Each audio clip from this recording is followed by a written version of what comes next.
अभियान और आत्मनिर्भर भारत अभियान की सफलता का लाभ देश को मिलना शुरू हो चुका है। आज भारत में मैन्युफैक्चरिंग की अपनी कैपेसिटी भी बढ़ रही है और दुनिया भर से भी मैन्युफैक्चरिंग कंपनियां भारत आ रहे हैं।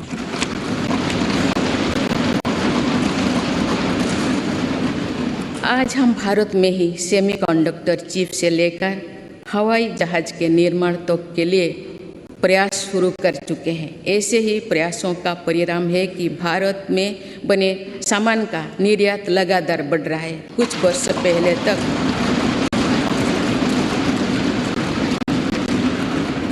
पहले तक हम बड़ी संख्या में मोबाइल फ़ोन आयात करते थे। आज भारत दुनिया में मोबाइल फ़ोन का एक बड़ा निर्यातन बन चुका है।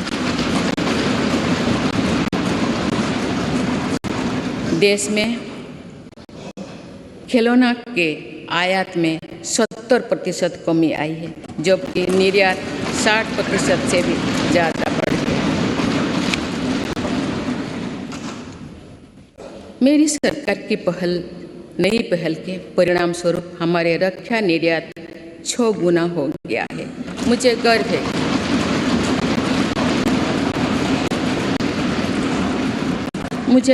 है कि हमारी सेना में आज INS विक्रांत के रूप में पहला स्वदेशी एयरक्राफ्ट कैरियर भी शामिल हुआ है।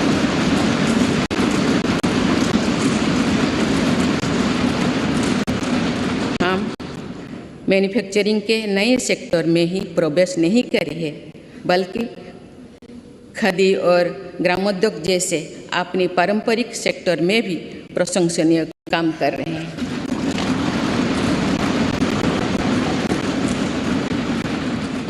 ये हम सभी के लिए खुशी की बात है कि आज़ादी के अमृत महोत्सव के दौरान देश के खादी और ग्रामीण उद्योग का टर्नओवर 1 लाख करोड़ रुपये से अधिक का हो चुका है। मेरी सरकार के प्रयासों से खादी के बिक्री में 4 गुना बढ़ी है। माननीय सदस्यगण, मेरी सरकार ने इनोवेशन और एंटरप्रेन्योरशिप पर निरंतर अभूतपूर्व बल दिया है।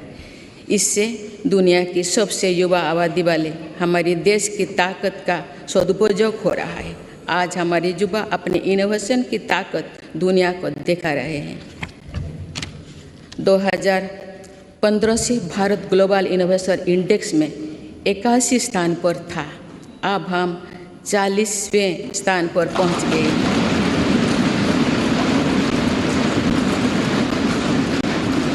7 वर्ष पहले जहां भारत में कुछ 100 रजिस्टर्ड स्टार्टअप ही थे, वही आज ये संख्या लगभग 90,000 पहुंच चुकी है।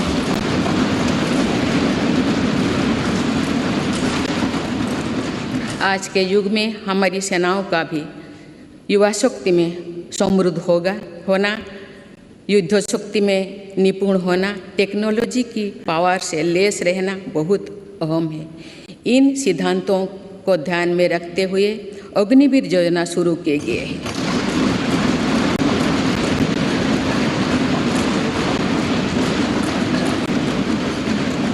इससे देश की युवा शक्ति को सेनाओं के माध्यम से राष्ट्र की सेवा का अधिकतम अवसर मिलेगा। मेरी सरकार देश के युवाओं की शक्ति को खेलों के जरिए भी देश के सम्मान से जोड़ रही है। हमारे खिलाड़ियों ने कॉमनवेल्थ गेम्स से लेकर ओलंपिक और पैरा गेम्स से अभूतपूर्व प्रदर्शन कर ये साबित किया है कि उनकी प्रतिभा किसी से भी कम नहीं।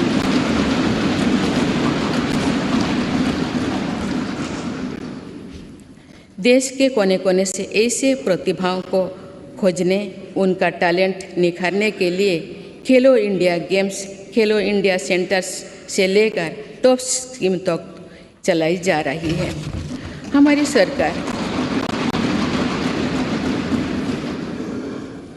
हमारी सरकार दिव्यांग कल्याण को लेकर भी पूरी तरह संवेदनशील है। देश में एक साइन लैंग्वेज और सुगम्य भारत अभियान ने दिव्यांग युवकों को बहुत मदद दी है। माननीय सदस्यगण, बीते दशकों में हमने भारत के इंफ्रास्ट्रक्चर के निर्माण में दो बड़ी चुनौतियां देखी है।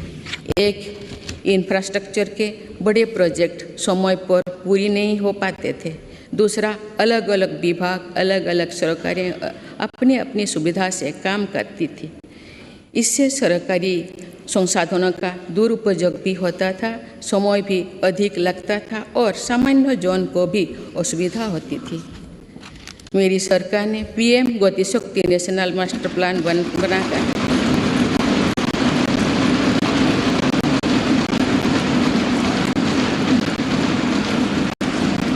इन चुनौतियों से निपटने के लिए ठोस कदम उठाए हैं।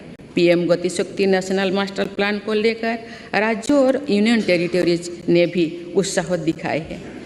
इससे देश में मल्टी मॉडल कनेक्टिविटी का भी विस्तार होगा। मेरी सरकार भारत को विश्व का सबसे कॉम्पिटिटिव लॉजिस्टिक हब बनाने के लिए प्रयासरत है। इसके लिए पिछले वर्ष देश में नेशनल लॉजिस्टिक पॉलिसी लागू की गई है। इस पॉलिसी के लागू होने से लॉजिस्टिक कॉस्ट में काफ़ी कमी आई। मेरी सरकार देश के विकास के लिए जिस स्पीड और स्केल पर काम कर रही है वो अभूतपूर्व है, अतुलनीय है। मेरी सरकार ने आने के बाद भारत के गरीबी के लिए औसतन हर रोज आवास योजना के 11,000 घर बने। इसी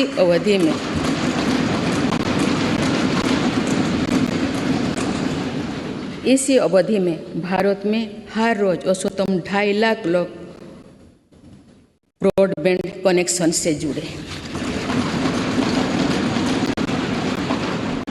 हर रोज 55,000 से ज़्यादा गैस कनेक्शन दिए गए।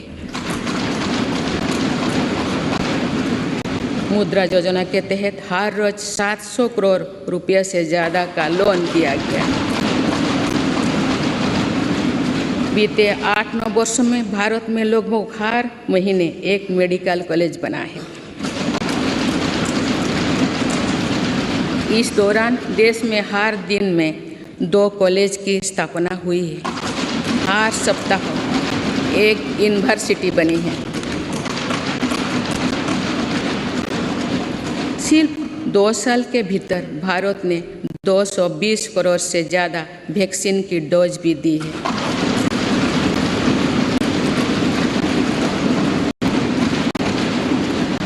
सोशल इंफ्रास्ट्रक्चर की बात करें तो साल 2004 से 2014 के बीच देश में जहां 145 मेडिकल कॉलेज खुले थे, वही मेरी सरकार ने 2014 में 2022 तक 14 से 2022 तक 260 से अधिक मेडिकल कॉलेज खोले थे।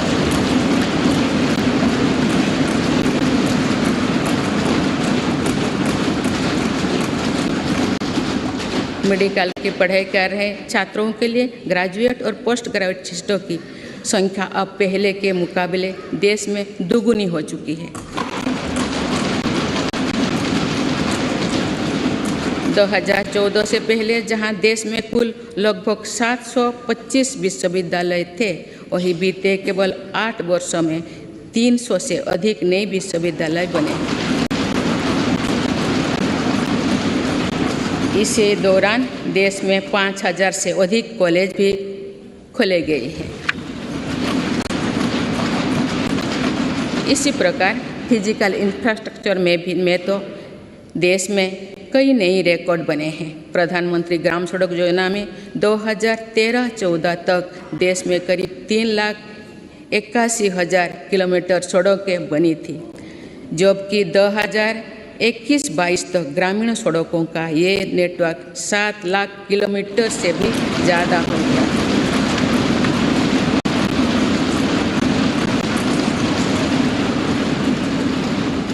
अब तो देश की 99% से अधिक बस्तियां सड़क मार्ग से जुड़ चुकी हैं। वर्ल्ड बैंक सहित अनेक संस्थाओं की स्टडी के अनुसार ग्रामीण सड़कों से गांव में रोजगार, खेती, शिक्षा और स्वास्थ्य पर बहुत सकारात्मक असर पड़ा। नेशनल हाईवे नेटवर्क में पिछले 8 वर्षों के दौरान 55% से ज़्यादा की बढ़ोतरी हुई है। जल्द ही जल्द ही भारतमाला प्रोजेक्ट के तहत देश के 550 से ज़्यादा जिले हाईवे से जुड़ जाएंगे और अर्थव्यवस्था को गति देने वाले कॉरिडोर्स की संख्या 6 से बढ़कर 50 होने वाली है। इसी तरह देश के एविएशन सेक्टर भी तेज़ी से आगे बढ़ रहा है। साल 2014 तक जहां देश में एयरपोर्ट्स की संख्या 74 थी और अब बढ़कर 147 हो गई।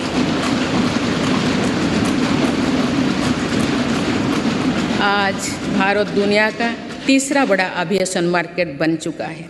इसमें उड़ान योजना की भी बहुत बड़ी भूमिका है। भारतीय रेलवे अपने आधुनिक अवतार में सामने आ रही है और देश के रेलवे मैप में अनेक दुर्गम क्षेत्रों भी जुड़ रहा है। वंदे भारत एक्सप्रेस के रूप में एक आधुनिक और सेमी हाई स्पीड ट्रेन भारतीय रेल का हिस्सा बन चुका है।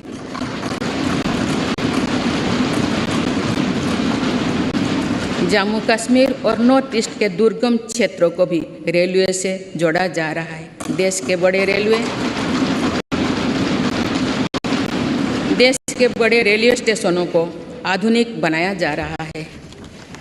भारतीय रेलवे का दुनिया का सबसे बड़ा बिजली से चलने वाला रेलवे नेटवर्क बनने की दिशा में तेजी से अग्रसर है।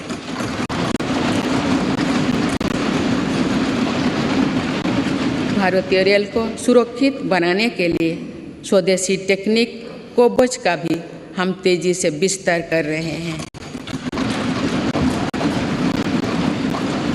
माननीय सदस्यगण, भारत ने उस सोच को भी बदला है जो प्रगति और प्रकृति को परस्पर विरोधी मानती थी।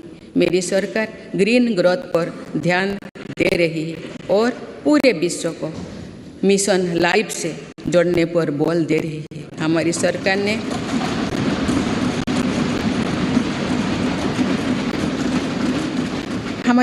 ने पिछले 8 वर्षों में सोलर एनर्जी क्षमता को करीब 20 गुना बढ़ाया है।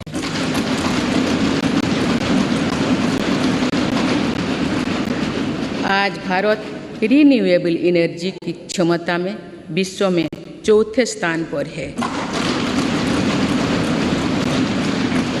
देश के बिजली उत्पादन की 40% क्षमता नॉन फॉसिल फ्यूल्स में पैदा करने का लक्ष्य देश में 9 वर्षों पहले ही हासिल कर लिया है।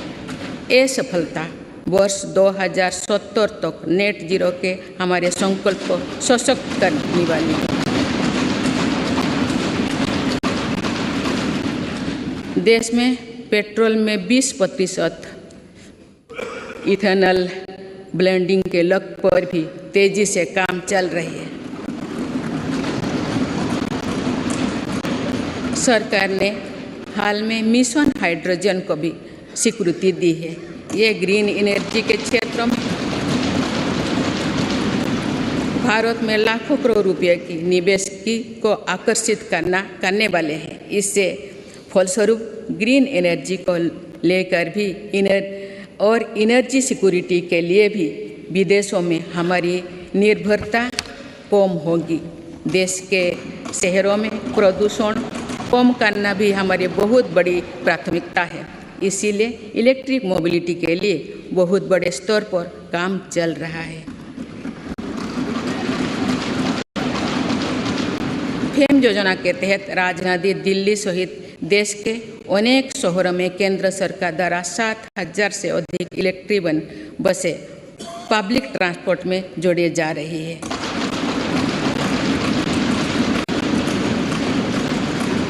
बीते 8 वर्षों में देश में मेट्रो नेटवर्क में 3 गुना से अधिक बढ़ोतरी हुई है।